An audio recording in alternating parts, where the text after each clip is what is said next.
तो दोस्तों आज हम स्क्रीन में जो ड्राइंग दिख रहा है वो ड्राइंग कैसे ड्रॉ करना है ये सीखने वाले हैं। तो चलिए आज का ट्यूटोरियल शुरू करते हैं। तो सबसे पहले हम क्या करेंगे कि एक रेक्टेंगल बना लेंगे। मैंने यहाँ पे रेक्टेंगल कमांड ले लिया है और मैं यहाँ पे रेक्टेंगल ड्रॉ करूँगा। उसकी साइज़ है 175 बाय 30 और एंटर की प्रेस कर दूँगा। जैसे कि आपको यहाँ पे दिख रहा है, यहाँ पे मैंने रेक्टेंगल एक ड्रॉ कर लिया है। मैं अभी यहाँ पे जूम कमांड से विंडो को फिट टू स्क्रीन कर देता हूँ। अब हम क्या करेंगे कि जो रेक्टेंगल बनाया है वो रेक्टेंगल को हम एक्सप्लोड कर देंगे यहाँ से, ताकि हम इसका ऑफसेट कर सकें। तो मैंने यहाँ पे इसको ऑफसेट करने के लिए एक्सप्लोड कर दिया है। मैं सबसे पहले क्या करूँगा, यहाँ पे एक सेंटर लाइन ड्रॉ कर लूँगा, क्योंकि सारे ऑफसेट जो है वो सेंटर लाइन से और एंड से ही करने हैं। तो इसलिए मैंने यहाँ पे सेंटर लाइन पहले ड्रॉ कर ली है। सेंटर लाइन ड्रॉ करने के बाद सबसे पहले हमें क्या करना है, तो ऊपर की लाइन से हमें 10 mm का ऑफसेट कर लेना है। तो मैं यहाँ पे 10 mm का ऑफसेट कर दूंगा। उसके बाद 10 mm का ऑफसेट, तो यहाँ पे ये जो तीन 10 mm के ऑफसेट है ये हमने कर लिए हैं। ऑफसेट करने के बाद हमें क्या करना है, तो ये जो ऑफसेट है ये डिस्टेंस हम मेज़र कर लेते हैं, ये कितना है। ये जो डिस्टेंस आएगा ये डिस्टेंस का भी हमें ऑफसेट करना पड़ेगा। तो मैं यहाँ पे 65 mm का भी एक ऑफसेट कर लेता हूँ। तो मैं ऑफसेट कमांड लेके 65 mm ले लेता हूँ और ये लाइन का मैं ऑफसेट कर लेता हूँ।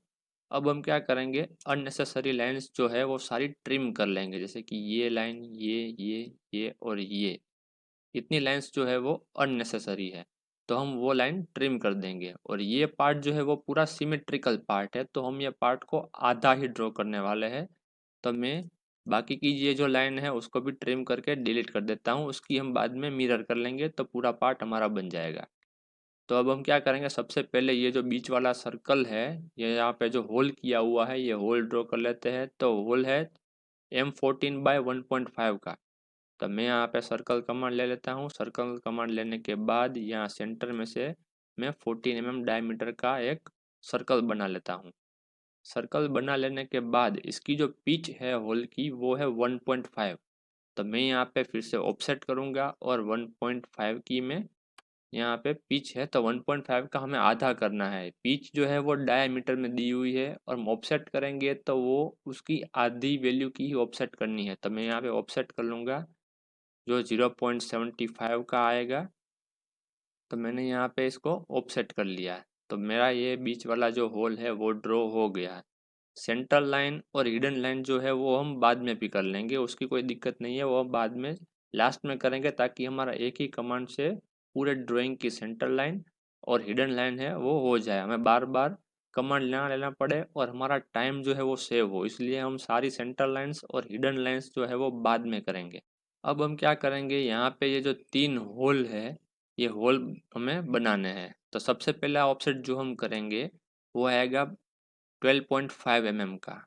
तो मैं यहाँ से 12.5 mm का ऑफसेट ले लेता हूँ।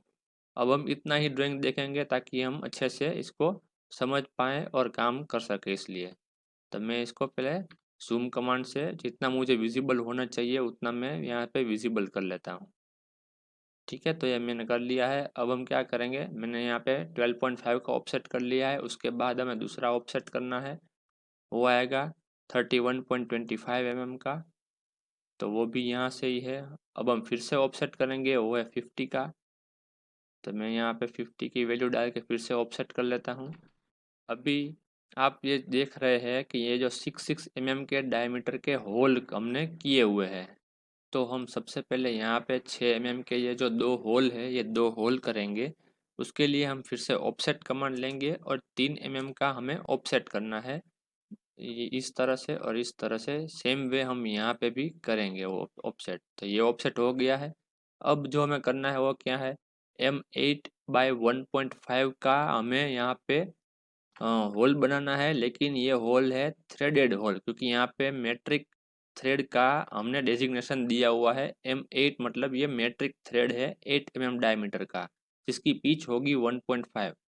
तो हम यहाँ पे क्या करेंगे, फिर से 4 mm का ऑफसेट करेंगे। 4 mm के ऑफसेट करने के बाद हमें फिर से ऑफसेट कमांड लेना है। 0.75 mm की हमें यहाँ पे पिच देनी है, तब मैं इसको यहाँ पे इनसाइड ऑफसेट कर लूँगा। तो कुछ इस तरह से हमारे यहाँ पे तीनों के तीनों होल ड्रॉ हो जाएंगे। अब हमें क्या करना है, हमें सिंपली यहाँ पे मिरर कमांड ले लेना है। मिरर कमांड ले लेने के बाद ये होल हम सिलेक्ट इस तरह से कर लेंगे। सिलेक्ट करने के बाद हमें ये पॉइंट लेना है और कुछ इस तरह से यहाँ पे मिरर बना देनी है। तो नीचे भी हमारे होल ठीक उसी तरह से ड्रॉ हो गए हैं। तो अभी हमें क्या करना है कि हमारा जो आधा ड्राइंग था यहाँ से यहाँ तक का, इतना ड्राइंग तो हमारा हो गया है। अब हमें सिर्फ क्या करना है, इसकी मिरर दूसरी साइड पे कर देनी है। तो हम फिर से मिरर कमांड लेंगे और कुछ इस तरह से हम यहाँ पे मिरर बना देंगे। जैसे कि आप अभी स्क्रीन पे देख रहे हो, हमारा जो ये टॉप व्यू है वो कम्प्लीटली ड्रॉ हो चुका है। अब हम फ्रंट व्यू बना लेंगे। फ्रंट व्यू में कैसे हमें ड्रॉ करना है, तो फिर से हमें रेक्टेंगल कमांड ही लेना है। रेक्टेंगल कमांड लेने के बाद हम क्या करेंगे, 175 बाय 25 का हम फिर से एक रेक्टेंगल ले लेंगे। यहाँ पे रेक्टेंगल लेने के बाद हम यहाँ पे लेंगे फिलेट कमांड। फिलेट कमांड लेने के बाद हमें डालनी होगी रेडियस की वैल्यू। उसके लिए हम यहाँ पे आर प्रेस करेंगे और एंटर की प्रेस करेंगे। उसके बाद यहाँ पे रेडियस के कितने एमएम की है, 5 mm की, मतलब कि हमें यहाँ पे रेडियस की वैल्यू डालनी है। तो मैं यहाँ पे 5 डाल के एंटर की प्रेस कर लूँगा। अब हमें क्या करना है कि मुझे कौन से कॉर्नर पर रेडियस बनानी है। तब मुझे ये चारों के चारों रेक्टेंगल के कॉर्नर जो है, ये चारों के चारों कॉर्नर पे मुझे रेडियस बनानी है। तो मैं धीरे एक टर्न बाय टर्न सारे कॉर्नर मैं इस तरह से सिलेक्ट कर लूँगा। जब आप दो कॉर्नर सिलेक्ट कर दोगे तो ये जो हमारा फिलेट कमांड है वो वहीं पे ख़त्म हो जाएगा। देखो फिर आपको क्या करना है, फिर से कमांड लेने के लिए नहीं जाना है, आपको सिंपली राइट क्लिक करना है माउस का और फिर से कमांड एक्टिवेट हो जाएगा। कुछ इस तरह से हमने क्या किया कि चारों के चारों जो कॉर्नर है वहाँ पे रेडियस बना ली है। अब हमें क्या करना है, तो हमें सिर्फ प्रोजेक्शन ही लेने हैं। तो प्रोजेक्शन लेने के लिए हमारा जो ये रेक्टेंगल है वो टॉप व्यू के साथ इनलाइन रहना चाहिए। तो मैं यहाँ पे क्या करूँगा, सिंपली एक लाइन ड्रॉ कर लूँगा। लाइन ड्रॉ करने के बाद हम इसको यहाँ से मूव कर लेंगे और इस तरह से इसको इनलाइन कर लेंगे। बाद में ये लाइन हम इरेज कर देंगे। तो यहाँ पे हमारा जो व्यू है वो इनलाइन हो गया है। अब हमें क्या करना है, सिंपली हमें प्रोजेक्शंस ले लेने हैं। तो उसके लिए एक्स एल एंटर और वर्टिकल लाइन्स चाहिए तो वी एंटर। जैसे हमने वर्टिकल लाइन्स ले ली तो मतलब कि ये सेंटर पॉइंट आ गया और यहाँ पे से हम सारे के सारे प्रोजेक्शन ले लेंगे। प्रोजेक्शन लेने के बाद भी हमें क्या करना है वो भी मैं आपको बताऊंगा। ये भी सिमेट्रिक पार्ट ही है तो उसके लिए कोई दिक्कत है नहीं, हम आधा ही ड्रॉ करेंगे। उसके बाद हम कर देंगे सिंपली मिरर। तो मैंने यहाँ पे प्रोजेक्शन ले लिए है। अब हम क्या करेंगे, सबसे पहले अननेसेसरी लाइंस को ट्रिम, जैसे हम करते आ रहे हैं। ये लाइंस सारी ट्रिम हो गई और ये लाइंस अभी हमें ज़रूरत नहीं है तो मैं इसको डिलीट कर देता हूँ। तो कुछ इस तरह से मैंने डिलीट कर दी है। अब ये व्यू में क्या आएगा, यहाँ पे आपको होल दिखेगा। यहाँ पे आपको जो होल ड्रॉ किया है ये होल यहाँ पे आपको दिखेगा। मतलब कि आपको एक हॉरिजॉन्टल लाइन सेंटर से लेके इस तरह से कर लेनी है ताकि आपको ये होल का सेंटर मिल जाए। सेंटर मिलने के बाद क्या करना है, आपको सर्कल कमांड लेना है। सर्कल कमांड लेने के बाद आपको ये व्यू में थोड़ा जूम करके दिखाता हूँ। देखिए कुछ इस तरह से आपको होल बना देने हैं। इस तरह से आप सर्कल बनाते जाइए, आपका व्यू ऑटोमेटिकली होता जाएगा। देखिए इस तरह से मैं यहाँ पे सर्कल बना बना रहा हूँ। तो मैंने यहाँ पे सर्कल बना लिए है। अब क्या करेंगे, हम ये लाइन को इरेज कर देंगे। तो देखो यहाँ पे मैंने इसका प्रोजेक्शन बना लिया। अब ये लाइन जो है ये हमने क्यों डिलीट नहीं की, क्योंकि ये जो लाइन यहाँ पे कट मारी हुई है हमने, ये कट का प्रोजेक्शन है, मतलब ये लाइन हिडन में आएगी। तो कुछ इस तरह से हमारा ड्राइंग हो गया है। अब हम क्या करेंगे, सिंपल ये लाइन सिलेक्ट करेंगे और इसकी हम मिरर इसके सेंटर से कुछ इस तरह बना लेंगे। तो देखो यहाँ पे ये ड्राइंग हो गया है। तो हमारा ड्राइंग हो गया। अब हम क्या करेंगे, हिडन लाइंस और सेंटर लाइंस हमें इसमें बना लेनी है। तो चलिए अब मैं ये दो लाइन को सिलेक्ट कर लेता हूँ। यहाँ पे बाय लेयर पे क्लिक करके यहाँ पे सेंटर लाइन जो है वो मैंने ली हुई है। अगर आपको नहीं मिल रही है तो आप अदर में क्लिक करिए। अदर में क्लिक करने के बाद आप यहाँ लोड पर क्लिक कर दीजिए और यहाँ पे कई सारी लाइन्स आपको देखने को मिल जाएगी। इसमें से कोई भी एक लाइन पहले सिलेक्ट कर लीजिए, उसके बाद आप सी प्रेस करिए तो यहाँ पे आपको पहली सेंटर लाइन मिल जाएगी। उसके बाद यहाँ पे ओके कर दीजिए तो वो लाइन वहाँ पे आ जाएगी। देखिए यहाँ पे मैंने ऑलरेडी ऐड करी हुई है, इसीलिए मुझे पूछ रहा है कि आपको रीलोड करनी है कि नहीं करनी, तो मैं यहाँ पे स्किप कर देता हूँ और यहाँ पे मेरी सेंटर लाइन्स जो है वो सिलेक्ट करके मैं यहाँ पे ओके कर देता हूँ। तो मैं यहाँ पे ये लाइन को सिलेक्ट करने के बाद सेंटर पे क्लिक कर देता हूँ। लेकिन ये लाइन का जो स्केल है, लाइन स्केल का आपको कैसे सेट करना है ये आपको नहीं पता है तो उसके लिए मैंने अलग वीडियो डाली हुई है। आप वहाँ पे जाके लाइन स्केल को कैसे एडजस्ट कर सकते हैं ये आप सीख सकते हो। अभी मैं यहाँ पे क्या करूँगा, सिंपल मैं यहाँ पे प्रॉपर्टी ओपन कर लूँगा। प्रॉपर्टी ओपन करने के बाद लाइन पे क्लिक करूँगा तो देखो मुझे यहाँ पे लाइन टाइप तो सेंटर मिल रहा है, लेकिन ये सेंटर लाइन्स विजिबल नहीं है। तो मैं यहाँ पे लाइन टाइप स्केल जो है वहाँ पे मैं वैल्यू एडजस्ट करता जाऊँगा। जैसे ही मुझे वहाँ पे ये सेंटर लाइन दिखनी शुरू हो जाएगी वहाँ पे मैं स्टॉप हो जाऊँगा। ये बहुत ज़्यादा हो गया है तो हम यहाँ पे कुछ इस तरह से सेंटर लाइन, देखिए अभी ये विजिबल है तो हम इतना स्केल इसका 0.1 आया है वही रखेंगे और इसको हम ऊपर और नीचे की साइड एक एक mm बाहर निकाल देंगे तो हमें ये इजीली विजिबल हो जाएगी। ठीक है, अब मैं क्या करूँगा, इसकी मैच प्रॉपर्टी कर दूंगा। ये लाइंस की मैच प्रॉपर्टी सारी सेंटर लाइंस को हम कर देंगे एक ही साथ में, बाद में हमें सिर्फ और सिर्फ स्केल ही एडजस्ट करना।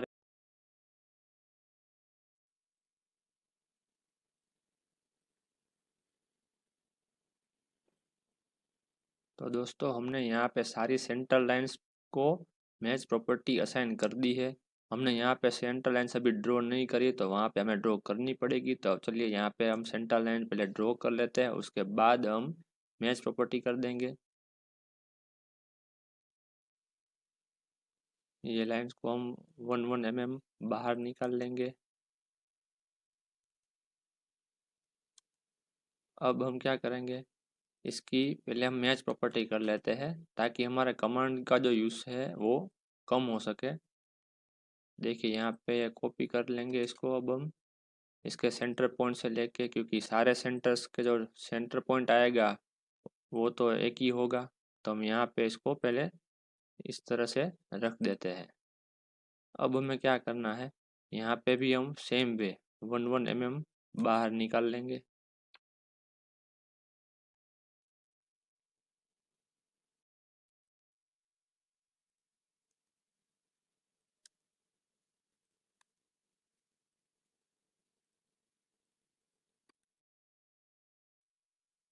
तो अभी सारी सेंटर लाइंस अभी ड्रॉ हो गई है। यहाँ पे भी हमें सेम वे सेंटर लाइन को बाहर निकालना होगा। तो अब इसका शॉर्टकट मैं बता देता हूँ। ये लाइन की हम कॉपी कर लेंगे, कॉपी करेंगे इसके या इंटरसेक्शन पॉइंट पे, यहाँ से लेके इसको सारी जगह पे रख देंगे।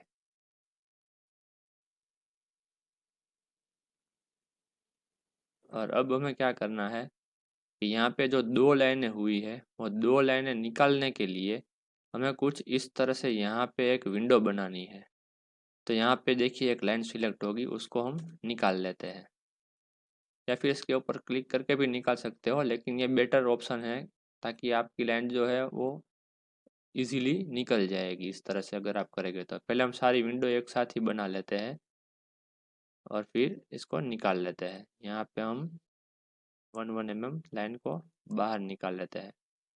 यहाँ पे यही काम हमें दोबारा करना है, लेकिन इसका एक शॉर्टकट ऐसा है कि ये सिमेट्रिक है तो हम ये लाइन डिलीट कर देते हैं और यहाँ पे हमने जो सेंट्रल लाइनें बनाई हुई है ये सारी सेंट्रल लाइन की हम दोबारा से मिरर ही कर देते हैं ताकि हमें सेंट्रल लाइन इजीली मिल जाए और हमें टाइम भी सेव कर सके और इजीली हमारा काम हो जाएगा। देखो यहाँ पे भी सेंट्रल लाइन्स हो गई है। अभी ये 14 mm का जो हमने होल किया है वहाँ पे सेंटर लाइन करनी बाकी है, तो हम वहाँ पे फिर सेंटर लाइन बना लेते हैं। यहाँ पे मैं ट्रिम कर लेता हूँ कुछ इस तरह से, सेम वे यहाँ पे भी ट्रिम कर लूँगा। सेंटर लाइन की जो मैच प्रॉपर्टी है वो यहाँ से यहाँ पे भी हो जाएगी। यहाँ पे 1 1 mm की लाइन निकाल लेते हैं बाहर और इसको हम डिलीट कर देते हैं, इसकी कॉपी कर लेते हैं और यहाँ पे हम इसकी कॉपी को रख देते हैं। देखिए हमारा जो ड्राइंग है वो एज इट इज़ हो चुका है।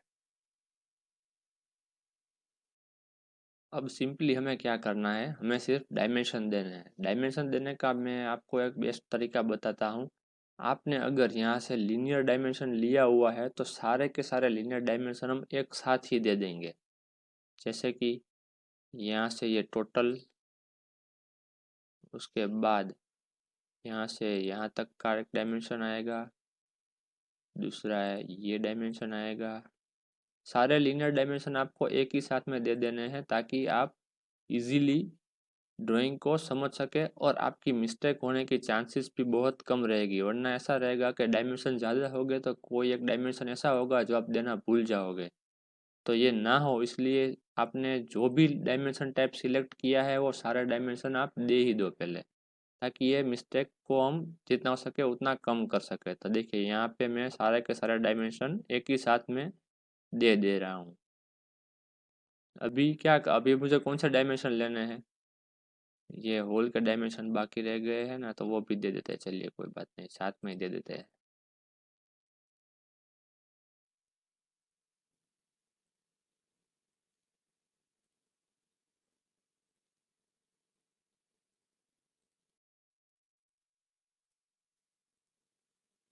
देखिए ये सारा डायमेंशन आ गए हैं। अभी हमें क्या करना है, सिर्फ डायमीटर की साइन डालनी है। तो चलिए पहले डायमीटर की साइन डाल लेते हैं। ये डायमेंशन को हम थोड़ा ऊपर ऊंचा उठा लेते हैं। यहाँ पे मैं डायमीटर की साइन डाल देता हूँ ताकि हमें पता चल जाए कि ये 6 mm का होल है। अब हम क्या करेंगे, यहाँ पे हमें रेडियस दी हुई है, रेडियस दे देते हैं। यहाँ से मैंने रेडियस ले ली और यहाँ पे मैंने रेडियस दे दी है 5 mm की। ये अंदर आ रहा है, कोई दिक्कत नहीं है। हम यहाँ से इसको ड्रैग करके बाहर निकाल देंगे तो ये डायमेंशन भी आ जाएगा। अब हमें क्या करना है, डायमेंशन लीडर से हमें डायमेंशन देना है। तो मैं यहाँ से डायमेंशन लीडर ले लूँगा और कुछ यहाँ पे क्लिक करूँगा इस तरह से और यहाँ पे मैं इसको छोड़ दूँगा। जैसे ही मैं यहाँ से क्लिक छोड़ दूँगा तो मुझे टेक्स्ट लिखने के लिए बोलेगा। तो मैं यहाँ पे टेक्स्ट लिखूँगा M8/1.5 और मैं स्क्रीन पे क्लिक कर दूँगा तो ये डायमेंशन भी यहाँ पे आ जाएगा। अगर ये टेक्स्ट हाइट को आप एडजस्ट करना चाहते हो तो इसके ऊपर डबल क्लिक करो, सिलेक्ट ऑल करो, यहाँ पे कम करता जाओ टेक्स्ट हाइट इसकी, यहाँ पे एडजस्ट होती जाएगी। देखो यहाँ पे टेक्स्ट हाइट कम हो रही है और फिर से स्क्रीन पे क्लिक कर देंगे। जैसे स्क्रीन पे क्लिक करेंगे ये डायमेंशन यहाँ पे सेट हो जाएगा। अब हमें क्या करना है, इसकी कॉपी कर लेनी है और इसको लेके हमें यहाँ पे रख देना है। और यहाँ पे जैसे ही आप लेडर पे क्लिक करोगे तो आपको कुछ इस तरह से ऑप्शन मिल जाएंगे। यहाँ पे क्लिक करके आपको यहाँ पे क्लिक कर देना है। ये है 14 mm का होल है तो यहाँ पे हम 14 लिख देंगे और फिर से स्क्रीन पे क्लिक कर देंगे तो यहाँ पे ये भी डायमेंशन आ जाएगा। डायमेंशन को पहले हम एडजस्ट कर लेंगे ताकि ये सब डायमेंशन के साथ ही एडजस्ट हो जाए। तो ये डायमेंशन भी हमने दे दिया है। अब सिर्फ हमें क्या करना है, कलर कोडिंग करना है। तो कलर कोडिंग के लिए क्या करेंगे, हम पहले ये ड्राइंग को सिलेक्ट कर लेते हैं। हम पूरा ड्राइंग ही सिलेक्ट कर लेंगे। जैसे कि मैंने यहाँ पे आपको स्क्रीन पे अभी मैं दिखा रहा हूँ, कुछ इस तरह से मैंने पूरा का पूरा जो ड्राइंग है वो सिलेक्ट कर लिया है। यहाँ पे डायमेंशन सिलेक्ट आ गया, उसको हम निकाल लेते हैं। ड्राइंग सिलेक्ट करने के बाद हम यहाँ लाइन टाइप में क्लिक करेंगे। लाइन टाइप में क्लिक करने के बाद यहाँ से मैंने कलर असाइन कर दिया है। अब हमें क्या करना है, यहाँ पे जो लाइन का कलर है सेंटर लाइन का वो ग्रीन है। तो हम सारी सेंटर लाइंस को सिलेक्ट कर लेंगे या फिर किसी एक सेंटर लाइन को भी कर सकते हो, लेकिन बेटर है कि आप सारी सेंटर लाइंस को सिलेक्ट करो क्योंकि मैच प्रॉपर्टी में लाइन का जो स्केल है वो भी साथ में अप्लाई हो जाता है। तो आप सारी सेंटर लाइंस को एक ही साथ में सिलेक्ट कर लो। सिलेक्ट जैसे ही हो जाएगा उसके बाद हमें इसको कलर असाइन कर देना है। तो मैं अभी क्या कर रहा हूँ, आप देख देख सकते हो कि मैं सारी की सारी सेंटर लाइंस जो है वो सिलेक्ट कर रहा हूँ। सारी सेंटर लाइन सिलेक्ट करने के बाद मैं इसको कलर असाइन कर दूंगा। तो अभी देखो आप देख सकते हो कि सारी सेंटर लाइन मैंने सिलेक्ट कर ली है। उसके बाद फिर से यहाँ पे क्लिक करेंगे और यहाँ से इसको हम कलर असाइन कर देंगे और एस्केप की प्रेस कर देंगे। तो दोस्तों आप स्क्रीन पे देख सकते हो कि हमारा जो ड्राइंग है वो कंप्लीट हो चुका है। तो कुछ इस तरह से हम ऑटोकैड में ड्राइंग बना सकते हैं, वो भी लाइन टाइप के साथ। दोस्तों आपको आज का यह ट्यूटोरियल कैसा लगा ये आप मुझे कमेंट करके बताइए। अगर आपको किसी कमेंट समझने में दिक्कत आ रही है या फिर कोई कमांड आपको नहीं आता है तो उसके लिए आप मेरे यूट्यूब चैनल पे विजिट कीजिए। मैंने सारे वीडियोस यूट्यूब में डाले हुए हैं और मेरा पूरा का पूरा ऑटोकैड का कोर्स है, वो भी आप वहाँ पे सीख सकते हो। दोस्तों अगर आप चैनल पे नए हो तो चैनल को सब्सक्राइब करिए और जितना हो सके उतना ये वीडियो को आप शेयर करें। चलिए मिलते हैं अगले वीडियो में।